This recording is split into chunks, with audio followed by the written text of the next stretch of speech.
This is breaking news brought to you by another episode of Source Selection Soundbites. Today's breaking news is that the government won a protest that was launched against it. In Perau Systems Government Services, the government eliminated a quotation from the competition because a few of its labor rates exceeded the approved GSA rates of its current schedule contract.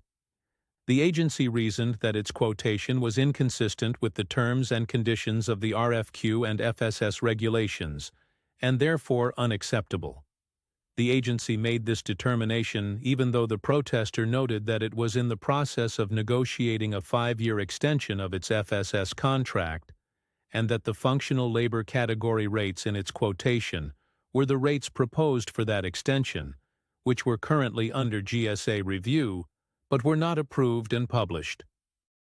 The protester argued that the RFQ advised that prices shall be derived from the rates on its GSA schedule. The contractor reasoned that its prices were derived from their current rates because they were escalated from them.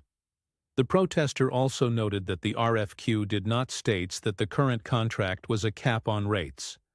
The vendor also argued that their prices were not materially different from their current prices, so the differential should be considered immaterial. Lastly, the protester argued that its price should be accepted because its overall price is lower than the awardee's overall price. En route to denying the protest, the GAO clarified that an RFQ must be read in a manner that is consistent with FAR rules and regulations that govern the purchase. That is, the statutory and regulatory guidelines are present, even though the solicitation does not mention them. GAO also stated the current approved rates serve as a cap on rates, and vendors under federal supply schedule purchases must quote schedule prices that have been published and that have been determined to be fair and reasonable. The only exception to this rule is that vendors may offer discounts from their contract prices. The higher prices quoted by Perau are not schedule prices, so an order based on non-FSS pricing under an FSS acquisition, therefore, would be improper. Now let's address a few of the lessons learned from this protest. They include: 1. The rules governing the schedule cannot be ignored during an evaluation. 2. The price cannot be fair and reasonable when it exceeds the prices approved on the vendor's federal supply schedule, even when the offending vendor's overall price is lower than competitor pricing. That is, using FAR 15 comparative techniques to determine prices fair and reasonable does not obviate the need to observe FSS rules. 3.